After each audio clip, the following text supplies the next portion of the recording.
Hello and welcome. Namaste from New Delhi. You're watching DD India Newshour, the show which gets you the day's developments from India's eyes. I'm Gautam Roy, and coming up over the next 1 hour. India is set to send 7 all-party delegations worldwide to further corner Pakistan. Its Prime Minister admits India hit its main airbase and other key locations on the 10th of May. Arab leaders at their Baghdad summit call for an immediate end to the fighting in Gaza as Israel launches a fresh offensive. The White House says US Secretary of State Marco Rubio and Russian Foreign Minister Sergei Lavrov spoke with each other on Saturday. Trump is likely to talk to Putin on Monday.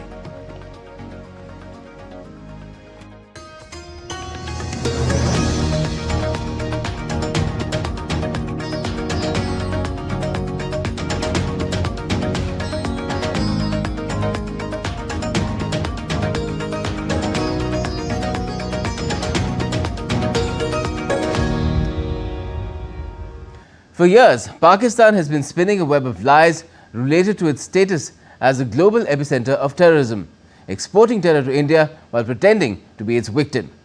But from time to time, it gets tangled in its own web of deceit.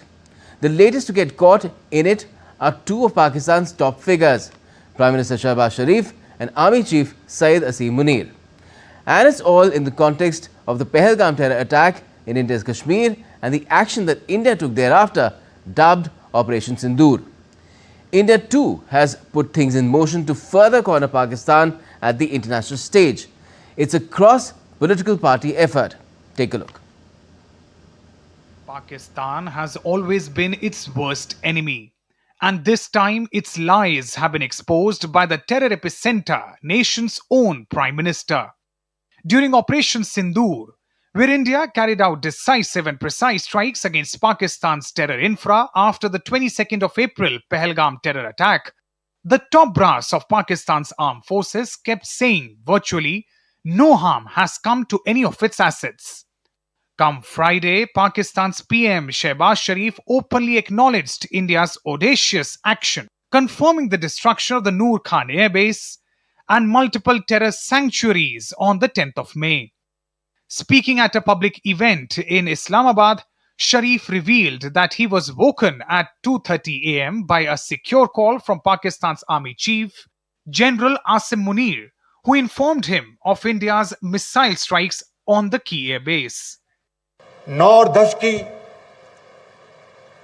दरमियानी रात में तकरीबन 2:30 बजे सिपह Salaar general Saeed Asim Munir ने मुझे secure phone पे मुझे बताया कि वज़ीर-ए-आज़म साहब, हिंदुस्तान ने अपने बैलिस्टिक मिसाइल्स अभी लॉन्च किए हैं, एक नूर खान एयरपोर्ट पे गिरा है और कुछ और दूसरे इलाकों में गिरे हैं.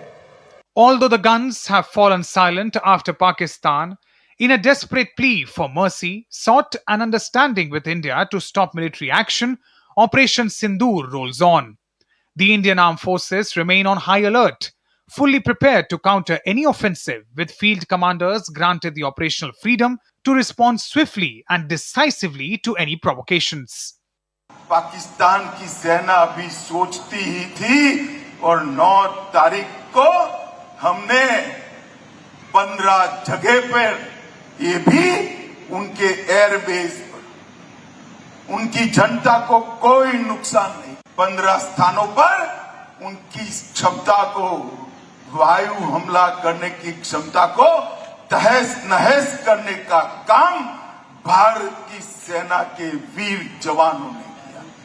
In another move to isolate Pakistan at the international stage, India has formed 7 all-party delegations headed by leaders of different ruling and opposition parties, tasked with taking the message of zero tolerance against terrorism to key global forums, including members of the UNSC later this month. बहुत अनुग्रहित हूं माननीय प्रधानमंत्री जी का कि जो सांसदों का delegation जा रहा है उसमें एक डेलीगेशन को लीड करने के लिए उन्होंने मुझे चुना है.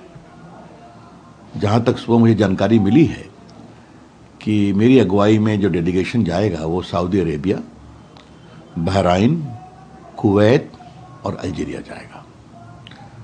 तो जाकर के मैं ब्रीफिंग हम लोग लेंगे और फिर भारत का प्रभावी पक्ष और अपने प्रधानमंत्री जी की सोच और भारत की एकता इस पूरे मामले में।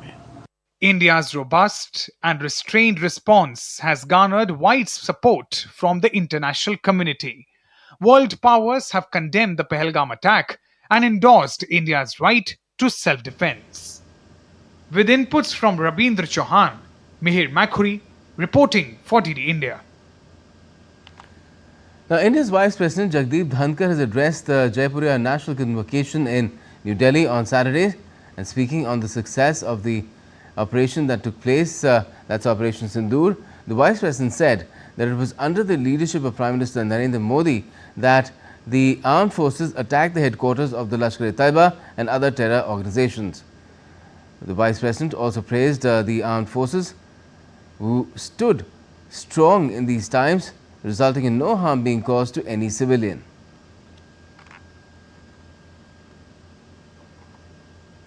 It was a remarkable retaliation befitting our ethos of peace and tranquility to the barbarity that happened on April 22 Pahalgam, deadliest attack on our civilians since 2008 Mumbai attacks.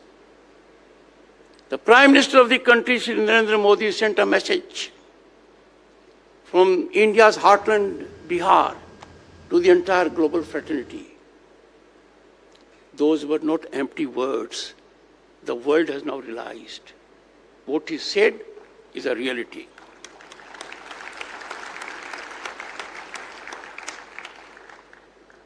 In the mechanics of war and fight against terrorism, a new benchmark has been set.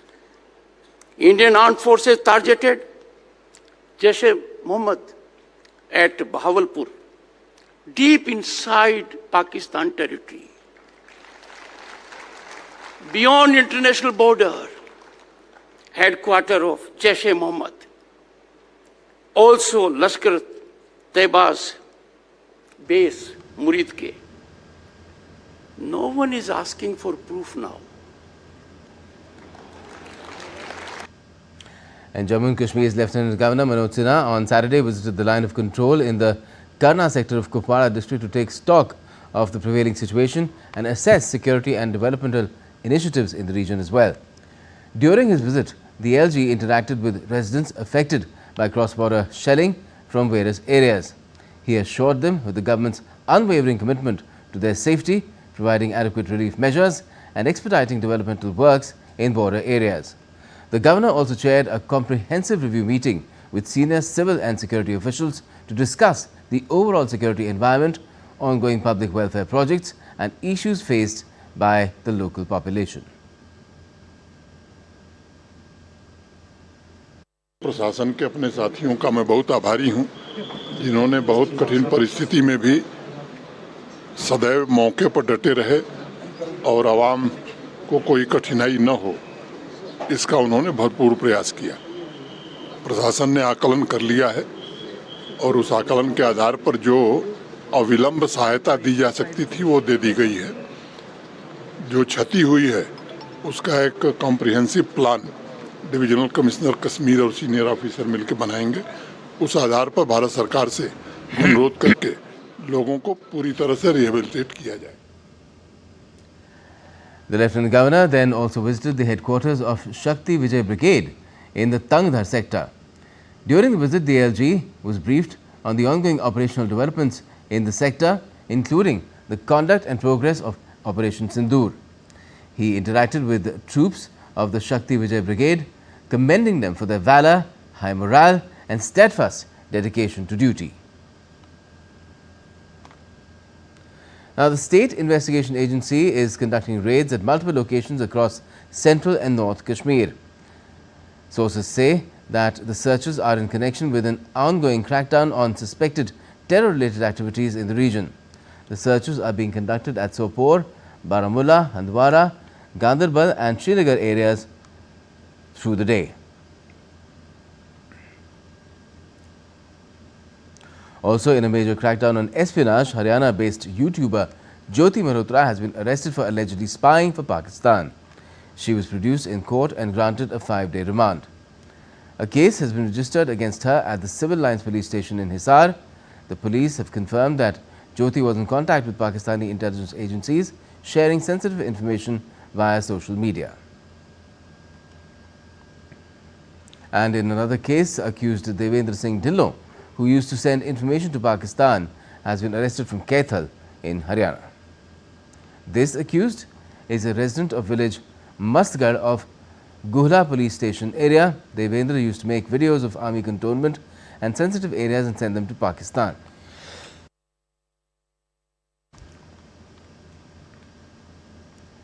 Also, in a significant breakthrough, India's National Investigation Agency has arrested 2 ISIS-linked absconders, Abdullah Fayaz Sheikh and Talha Khan, at the Mumbai International Airport after they returned from hiding in Indonesia's Jakarta.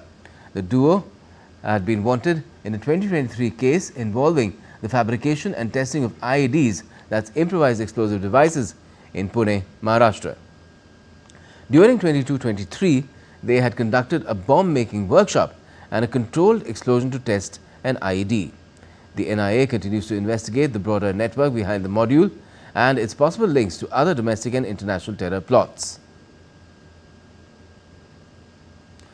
Now, in a significant nationwide outreach effort, the 11-day-long Tiranga Yatra has also been underway across the country to honor the courage and sacrifice of India's armed forces, particularly celebrating the success of Operation Sindoor. A wave of patriotism has swept through the northeastern city of Doimuk as Citizens for National Security, organized a vibrant Tiranga Yatra under Operation Sindoor. Locals, including Goan Burhas and Goan Buris, turned out in large numbers to express solidarity with the Indian Armed Forces and applauded Prime Minister Modi's leadership. Also in the North Indian city of Amritsar, the Tiranga Yatra saw massive participation as citizens came together to honor brave soldiers and celebrated the triumph of Operation Sindoor. The tricolor soared high as the city echoed with patriotic fervour.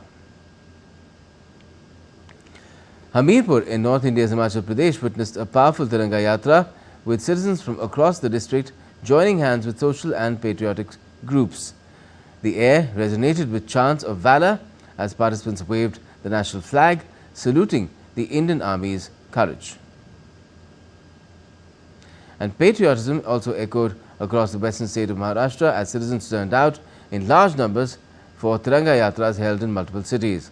From ex-service persons and women to public representatives and youth, people from all walks of life marched together in a show of unity and resolve. And still to come on DD India Newshour. A TikTok live stream captures the brutal murder of influencer Valeria Marquez in Mexico. Authorities investigate femicide, suspecting her ex-boyfriend. US President Donald Trump's sweeping tax bill bombs in a key congressional committee as 5 Republicans reject it. And the White House dismisses Moody's downgrade on US credit rating, citing politics behind the move.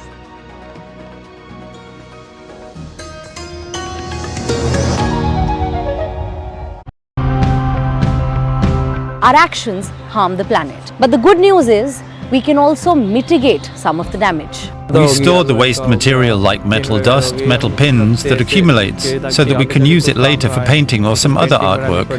We've invented our own alternative cement, which essentially is compatible with crop residues, because of which Agrocrete, the world's first verified carbon negative bioconcrete. When my son died, I wanted to take my life too. I lost a child, but I have started an initiative and planted 500,000 trees. As an alternative to clay bricks, we have come up with concrete hollow blocks that are environmentally friendly.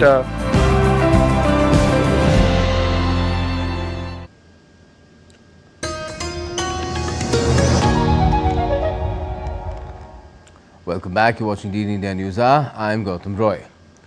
Now, Ukrainian President Volodymyr Zelensky has called for stronger international sanctions against Russia following a deadly drone strike in Sumy. Talks in Istanbul on Friday failed to produce a ceasefire, with former President Donald Trump stating that no progress could be made without meeting Russian President Vladimir Putin in person. Meanwhile, the Kremlin has said that Putin would only meet Zelensky if certain conditions are met in advance, and according to sources, the conditions include that Ukraine pull back its troops from the front line.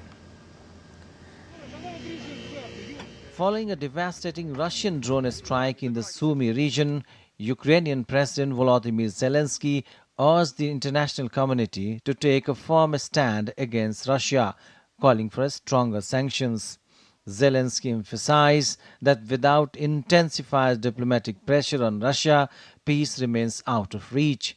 He reaffirmed his commitment to protecting Ukraine and its people, seeking a stronger international solidarity to end the conflict and restore peace to the region. In a bold move, Ukraine's security services has claimed of targeting successfully an ammunition depot in the Russian-occupied region of Crimea. The powerful explosion that followed caused massive detonation at military storage facilities filled with weapons, equipment and fuel. In the eastern region of Donetsk, the Russian defense minister has announced the capture of the settlement of Oleksandropol. The escalation highlights the continuing volatility in Ukraine's eastern regions.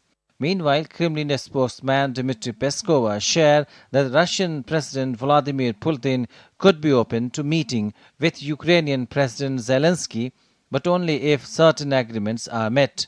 Despite these diplomatic efforts, the conflict continues to have far-reaching consequences for the lives of millions of Ukrainians. Such a meeting is possible only after the work of the delegations of the two sides upon reaching certain agreements by these delegations.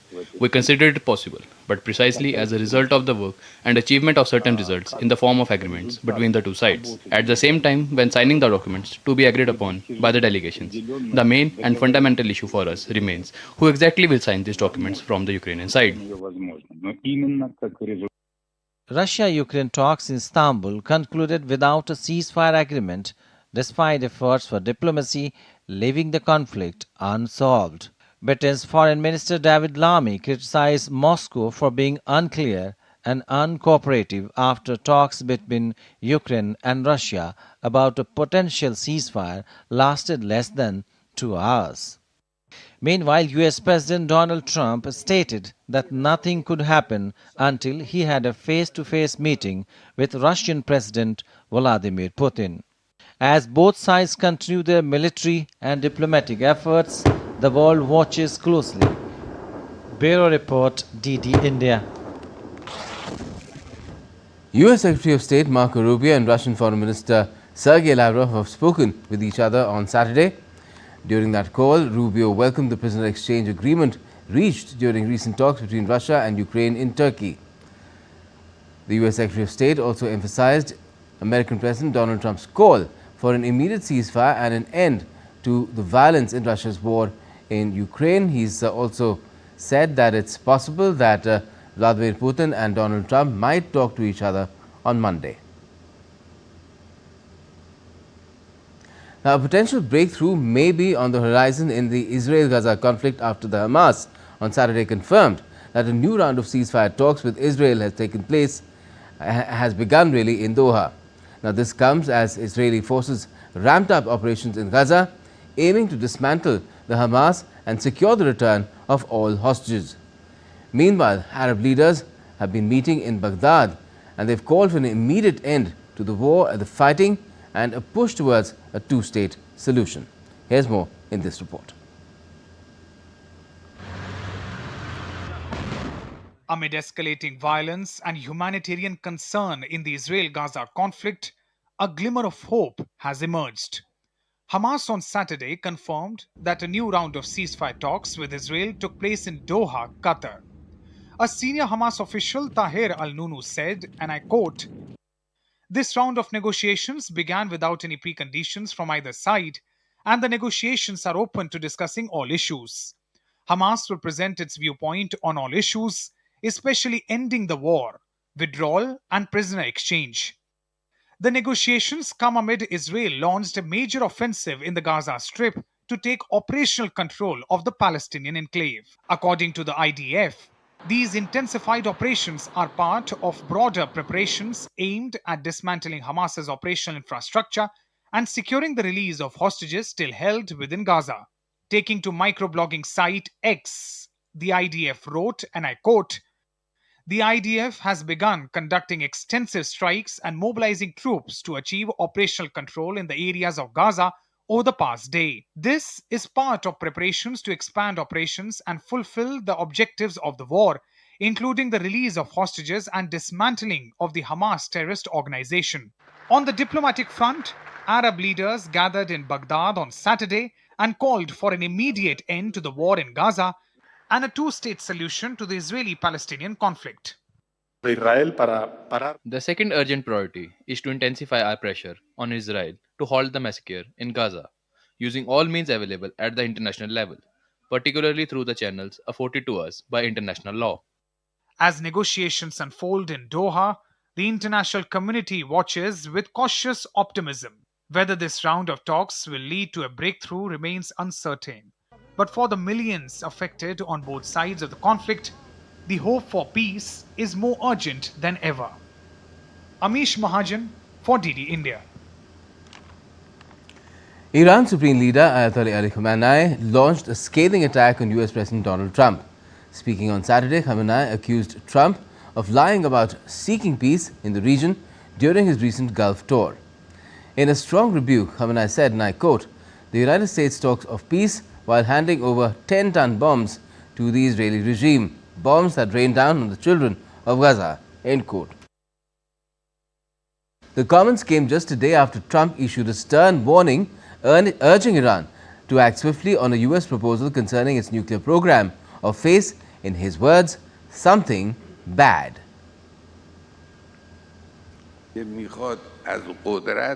He said that he wanted to use power for peace.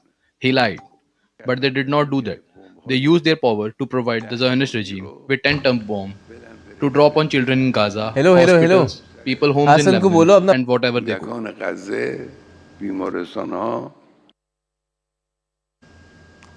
Now, a brutal murder captured on a TikTok live stream in Mexico is being investigated as a possible femicide, a state prosecutor said on Friday. Valeria Marquez, a 23-year-old beauty influencer with nearly 200,000 followers across Instagram and TikTok, was known for her beauty and makeup videos. Under police presence, a funeral mass was held for Marquez on Thursday as family and friends tearfully said their goodbyes to her casket adorned with a bouquet of white roses. A local media report has raised suspicions about Marquez's ex-boyfriend. The Jalisco state prosecutor said that everyone connected to the case is being investigated. Of course, we are investigating anyone associated with this girl, whether friends, relatives, acquaintances or boyfriends is being investigated or interviewed. This is part of any investigation to identify lines of inquiry. A budget bill long touted by President Donald Trump as the big, beautiful bill hit roadblock on Friday when lawmakers from the president's own party voted against it in Congress. The bill aims to eliminate taxes on some tips and overtime income, boost defense spending and provide more funds for Trump's border crackdown. Trump is pushing lawmakers in the Republican-controlled Congress to pass a bill extending the 2017 tax cuts that were his signature first-term legislative achievement. According to non-partisan analysts, the bill will add trillions to the federal government's $36.2 trillion debt. Now, the House Budget Committee's chairperson, Representative Jody Addington of Texas, has scheduled a rare Sunday night session to try again. And the White House adopted an aggressive tone towards Moody's after the ratings agency downgraded the U.S. credit rating on Friday. White House Communications Director Stephen Chung reacted to the downgrade through a social media post, singling out Moody's economist Mark Zandi for criticism. He called Zandi a political opponent of U.S. President Trump and said that he has been proven wrong time and time again.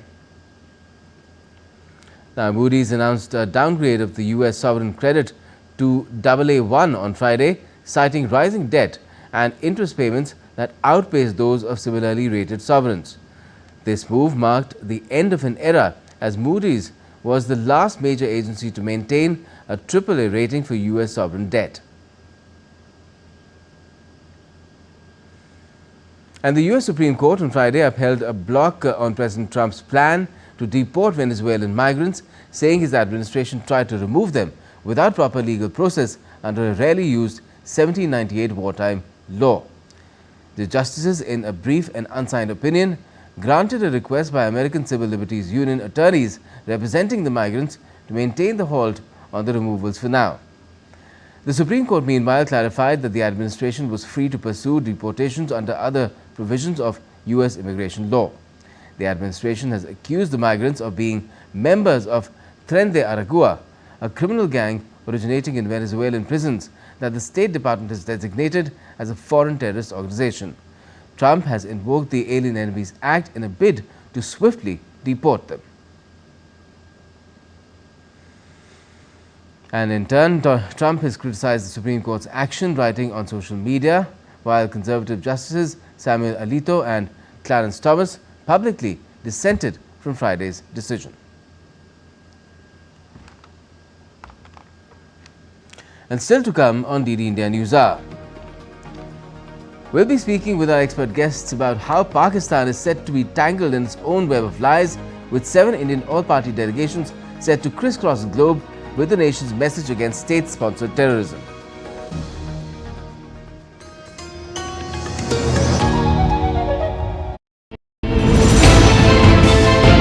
Geopolitics and trade deals.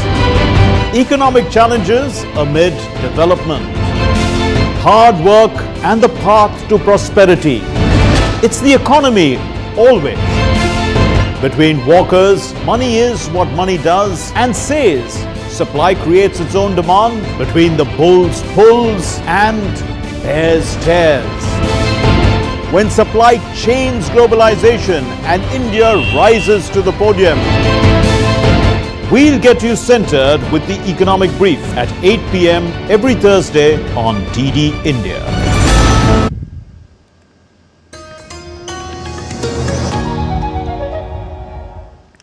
Welcome back. You're watching DD India Newshour. I'm Gautam Roy. And before we go any further, let's take a look at another look at our top stories. India is set to send 7 all-party delegations worldwide to further corner Pakistan. Its Prime Minister has admitted that India hit its main airbase and other key locations on the 10th of May, unlike its armed forces. Arab leaders at their Baghdad summit call for an immediate end to the fighting in Gaza as Israel launches a fresh offensive. The White House says US Secretary of State Marco Rubio and Russian Foreign Minister Sergei Lavrov spoke with each other on Saturday about the progress made in Istanbul peace talks.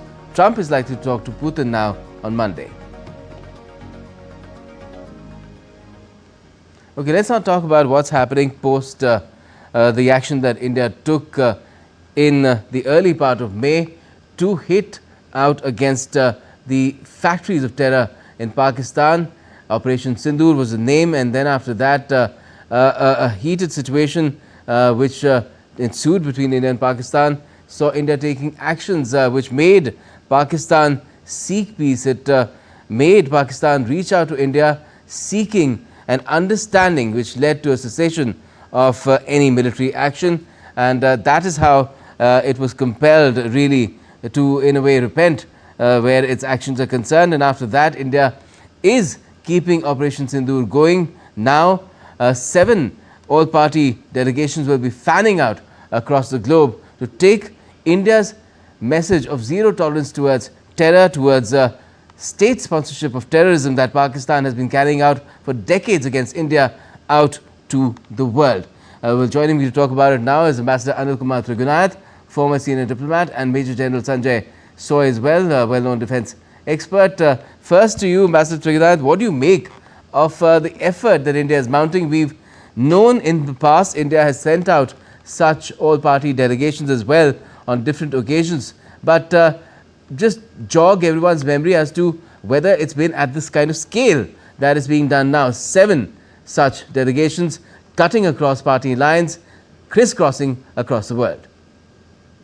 Well, I think this has been done in the past, but this time it is a far more cogent, comprehensive strategy to essentially communicate and explain why India did what it did, what was the Pakistan's motives, that it has been a terror sponsoring state for 3-4 decades at least, and India has been suffering from it. The whole problem is that because of the narrative that was created, because about the hits that India made very comprehensively, I think abroad in certain Western media and some other places, a certain narrative was created that the war was going to escalate further, whereas India had very clearly told what is the sense. And that's why at the UN Security Council 1267 committee also today we discussed the listing of TRF, which is an extension of Lashkar-e-Toiba. So I think that this is something that needs to go on. Pakistan's lies need to be exposed, and the way the Pakistanis have gone about explaining that there should be some kind of an evidence or some kind of an investigation, all that is going to be exposed. And the fact that we are having this committee from different committees which are going along with various MPs and other officials, essentially from across the political spectrum in India, is an important message to convey. And all the people who have been selected are excellent, very well-known leaders, very articulate, and they understand the logic. And I'm quite sure they're going to communicate to the leadership in those countries at different levels exactly how things happen. Today we are living in the age of social media, where things can be made up and spread around with such amazing speed that the false narratives can multiply at an unimaginable pace. And this is what we have seen during this past few weeks. And I think that needs to be brought into the perspective by the leadership of the country as well as at the popular level. Because in such the kind of lies that the Pakistan has been peddling needs to be countered, and countered for good. Right. We'll talk about this further, but let me bring in Major General Soy on the fact that how Shehbaz Sharif, the Pakistani Prime Minister, has had, because his armed forces kept on denying that India did the kind of damage that India provided proof of with viral videos as well. We all saw them being put out, and they went out all across the world, but Pakistan continued to live in denial. DGPI kept on saying that nothing's happened, we're all safe and sound. And Pakistan, in fact, has inflicted heavy damage against India without any proof. And now it's the Prime Minister himself who's let the proverbial cat out of the bag, so to speak. In fact, Gautam, thanks a lot for inviting. In fact, Pakistan is known to create fake narratives, play victim card. And now probably they would have realized that whole world knows it. Their civilians population have made videos. International reporters have made videos. They have shown whether it is in American, Britain or across the globe. People were saying that damage has been done, how effective Indian Air Force has been, how effective our attacks have been, the pinpoint attacks. So probably he would have said that they were making laughing stock of themselves, and it is high time probably they should accept this. And now they have come out of it, they have come to it, and they have agreed that damage was caused. That is one part. Second thing that I'm very happy that this kind of 7 delegations are going, multi-party delegations are going. Couple of things which emerge out of this is that unity amongst all of us, that we are showcasing to the world that all parties, irrespective of their leaning, irrespective of their, even people from all religion and states are part of this delegation. So irrespective of the party or religion or state, they are all Indians and they're all representing our cause. And I think couple of things which merit, and through your channel I feel that which have already been considered, that Pakistan has been carrying out the terror attacks on India, and I think wherever any terror activity takes place across the globe, the links always point towards Pakistan. The JEM, LET, all these things are extension of Pak Army. They are not non-state actors. Pakistan attempts claim that they're non-state actors, non-state players. They are extension of Pakistan Army. There's something like Pakistan units only, and they carry out operations, they carry out activities on the behest of Pakistan Army or their government or ISI in India and other parts of the world also. And one more thing I wanted to, inside Pakistan also, I was listening to some channels and all, that people are questioning, and on one India, the Pakistanis themselves are questioning, the people are questioning that on one side, India is sending delegations of all parties, on the other side, Pakistan is still keeping the Imran Khan, who had won with majority, behind bars. So these are the questions that show that kind of depth of democracy we have, the kind of statesmanship which we have, and I think the whole world should also understand. And one more thing, Gautam, I just wanted to highlight here is we should also highlight the loose statements which were being made by the Pakistan leadership about the use of nuclear weapons. It is high time, as our Raksha Mantri had also brought out, that the world should know that it is not safe to keep nuclear weapons under control of Pakistan, where the government is not stable, where they are not mature enough, and the army chief is of terror mentality. Their thinking are totally different. They can sell it to anybody for money, or they can misuse it. It is high time that this nuclear weapon should be taken control of, and they should be removed from the control of Pakistan. Gautam. Well, let's see if that happens, because right now it seems that where the Western powers are concerned, they still haven't realized the kind of folly that they've been making by taking steps such as giving another tranche of that IMF money to Pakistan. But we'll talk about that later, because our Raksha Mantri, our Defence Minister, mentioned that as well. Ambassador Triganath, I'd like to take you back to the latest previous instance of when India sent out such all-party delegations. It was in 2008 in the aftermath of the 26/11 Mumbai terror attacks, and the consequences of that, the success of that campaign in the form of Pakistan getting into the grey list of the FATF, the Financial Action Task Force, for the very first time. Do you think that is something that India could shoot for? Because in 2008, what had not happened was the kind of military action that we saw as part of Operation Sindoor. Now things are different. Well, I think that what is our strategy is, number one, is to reiterate, convey and convince the important partners and the countries, especially the current members, 14 members of the UN Security Council, about Pakistan's continuing role in promoting terrorism and using cross-border terrorism as an instrument of its foreign policy against India for decades, especially in the context of Pahalgam. And to justify our action, because for us, Operation Sindoor continues alive, it stays alive, and India will retaliate whenever such incidents happen. At the same time, it is also important that the Pakistan's true colors must also be brought out.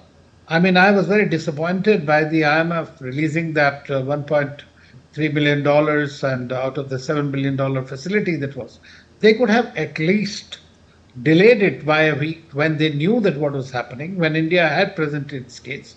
And I'm also somewhat disappointed by some of our friends who claim to be our great strategic partners. If nothing else, they could have at least abstained from the vote, because there is no negative vote at the IMF. Now, no, they've gone one step further, it seems. They've gone one step further, it seems, because if you look at what David Lammy's been doing and saying in Islamabad, it seems that the message that India has constantly given about all issues between India and Pakistan being bilateral, it's just not getting through to two of the permanent members of the UN Security Council, both the UK as well as the US. Yes, I think we need to also understand, Gautam, and it is very clear that India's strategic autonomy, independent foreign policy, a strong India, an India which has a sane foreign policy, creates issues in the minds of many of these countries who are used to the colonial mindset, and therefore they can't take it. So personally, I feel that they are friends as long as you're useful to them. And therefore, we need to also adopt a similar policy. It's a transactional style of business. And we need to give them back, because terrorism would not have survived. The states like Pakistan would not have sustained if there were no double standards by these countries. It's only India, and Prime Minister Modi has often said it, that at the United Nations, he went and told them, with every country, wherever we have negotiations, we talk to them about counter-terrorism cooperation. But despite that, they will condemn the terrorist act at best, and then continue not to talk anything about the source. Now, that is something, that's the kind of a hypocrisy that is prevailing, and that needs to be called out. And I hope this delegation is going to convince and tell them about that. This is very important because it needs to be brought out with facts, figures, and now as we have communicated directly that what happened to these. Now imagine that IMF loan has been given, and then the Pakistani state, announces that they are going to give rupees 1 crore each member of the family of the 14 people. Let's say for Masood Azhar's family, 14 people died. So 14 crore will go there. About 100 people have died from terrorist groups in that strikes. So that means 100 crores. From where that money is going to come from a state which is totally bankrupt? I mean, this is something that needs to be understood by the world, and if they are going to sustain that. Let me ask Major General Soy about this as well. In such a situation, Major General Soy, do you feel that the kind of credentials that India has built, not just through the decades, even in the last decade, India has always been a non-aggressive country. It's never claimed the territory of another country. That all is there. We have no first use policy where nuclear weapons are concerned. It's a declared policy. But even with the kind of creds that India has developed, it's a special place as far as the Committee of the Nations is concerned. As a leader of the Global South, the G20 summit that took place in India, do you feel that all that will come in handy at this phase as well? In fact, Gautam, absolutely right. We have created a goodwill, excellent goodwill. Soft power has been used. However, as Ambassador Anil has brought out, very rightly said that people keep in mind their interest, their national interest. At present, if India is growing, we are becoming self-dependent, Atmanirbhar, it is against their interest because they will not be able to sell their arms, ammunition or other products to India. If India is a growing economy, it is against their interest. If India is becoming a major superpower in the region, it will be against their interest. Probably that is another angle that they do not want, and I think we have taken a very wise decision of giving a message to Pakistan, punishing them enough, and at the same time stopping at the right time. It is very, very important for people to understand. And second thing which you had brought out about the IMF loan also, I think which Prime Minister had also mentioned, the people of Pakistan must question their government. Where is this money going? Somebody has to question them. Why should this money be given to the terror organization? Why not this be spent on the education, on the infrastructure, on the medical, on health? Why not on these issues? So these issues remain large, and people are understanding, people of Pakistan are understanding, they are questioning these. That is why probably the respect of army, respect of politicians is absolutely lowest level in Pakistan. I had never seen that.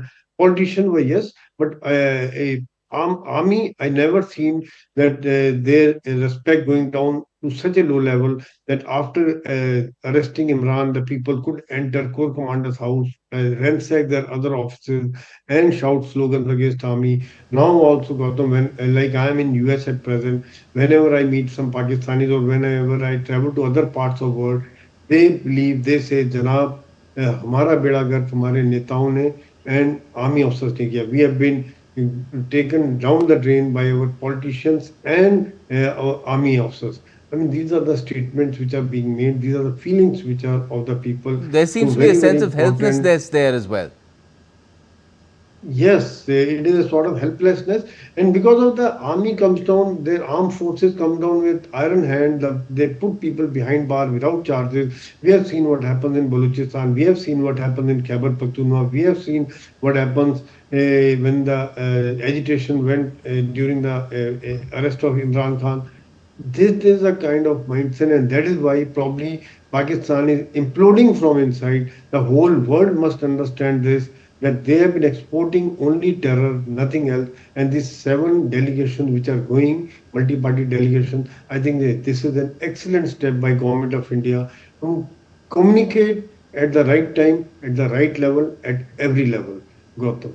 Yes, the right kind of intensity as well. Thank you so much, gentlemen, for joining us here on DD India Today in the News Hour show and talking about it. Thank you both to you, Ambassador Triganath, as well as General Soy.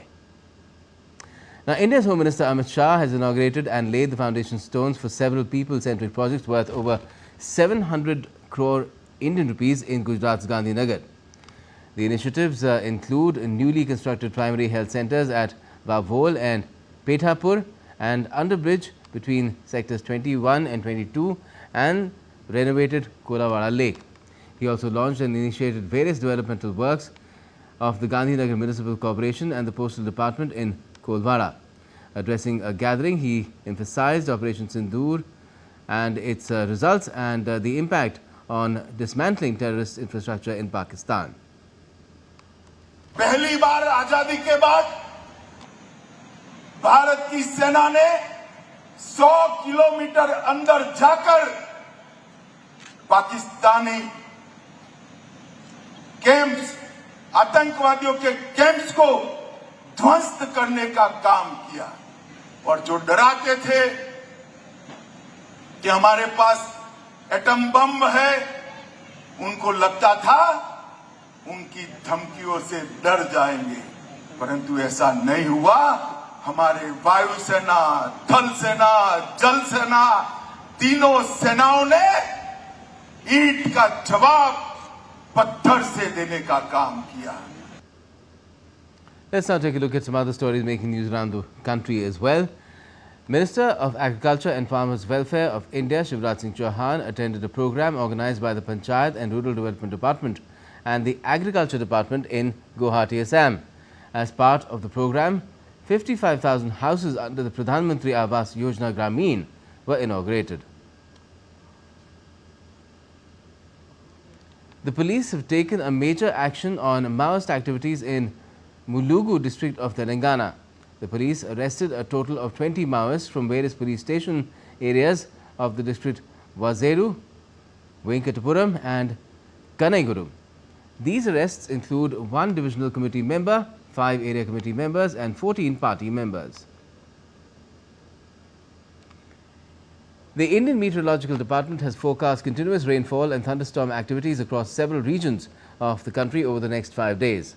The IMD has pointed out that southern India, especially the states of Tamil Nadu, Kerala and Karnataka, will experience persistent rainfall accompanied by thunderstorms and gusty winds for the next 5 days. Let's now also take a look at stories making news around the world as well.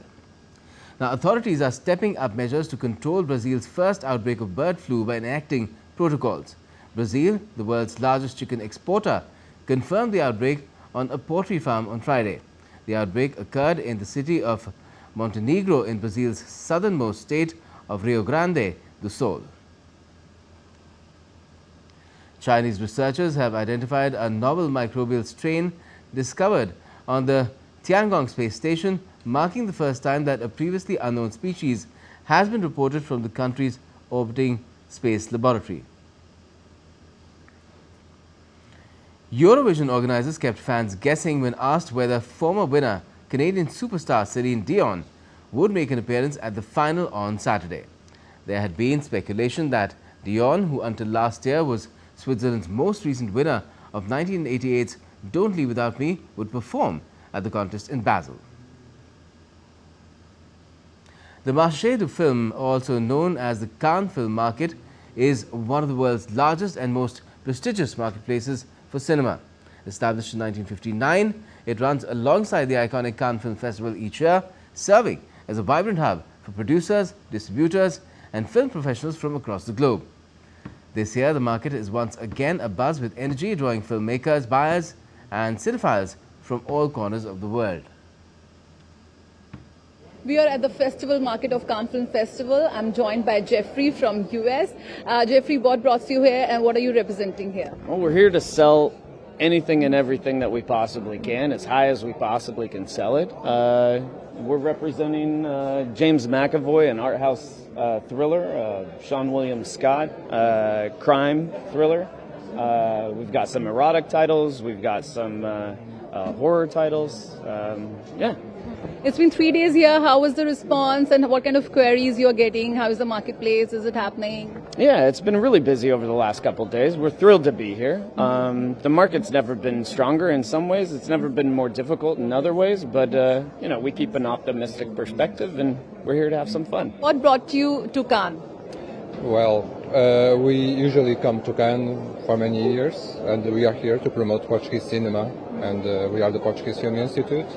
And mostly our booth here in the market serves as a platform for Portuguese producers and distributors and everybody in the film and audiovisual markets. Producers, distributors, sailing agents, all media giants are here. The Cannes Festival market isn't just a marketplace. It's a melting point for cinematic visions and future partnerships. With camera person Sumit, this is Jaya Sinha reporting for DD India from Cannes. And time now to get some sporting updates as well. Now, legendary Indian batter Sachin Tendulkar thanked the BCCI for naming a boardroom after him. At BCCI's Mumbai headquarters, Sachin Tendulkar inaugurated the SRT 100 boardroom. Tendulkar was present at the event along with top BCCI officials. In a media statement, the BCCI said the room has been named after the Master Blaster to recognize his outstanding contributions to Indian cricket. During the event, Tendulkar recalled his cricket journey from watching the Prudential Cup to his debut tour of Pakistan and finally the 2011 World Cup win at the Wankhede Stadium. Earlier this week, 10,000 Gavaskar boardroom was inaugurated to honour Sunil Gavaskar as well. On Friday, the Rohit Sharma stand was unveiled at the same venue. All-rounder Roston Chase has been appointed captain of the West Indies Test team. He succeeds Craig Braithwaite, who stepped down in March this year. Jomel Warrican has been named Chase's deputy. Spin bowling all-rounder Chase, who played the last of his 49 tests in March 2023, will begin his captaincy with a 3-match home series against Australia beginning the 25th of next month. Cricket West Indies shortlisted candidates through a process that included psychometric testing to evaluate leadership style before choosing 33-year-old Chase. And Chelsea stayed in the hunt for a Champions League place next season with a 1-0 victory over Manchester United. Spain fullback Marc Cucurella rattled United's defence to score the winner in the second half. United had a few other chances but could not capitalise, while Chelsea were tense but dominant for most of the match. The result lifted Chelsea to 4th position in the Premier League table with 1 game left in the season. And Aston Villa comfortably dispatched Tottenham Hotspur 2-0 in the Premier League to keep up their quest for Champions League spot.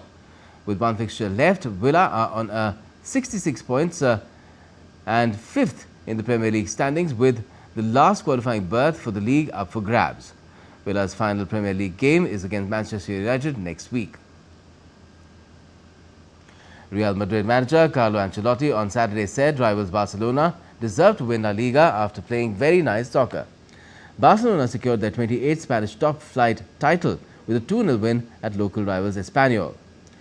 Real Madrid were beaten by Barcelona in all 4 encounters across all competitions in a season where Barca scored an astonishing 97 goals in 36 league matches, 23 more than Real. 65-year-old Ancelotti, one of the most decorated managers in world football, will become Brazil coach after leaving Real Madrid at the end of the season.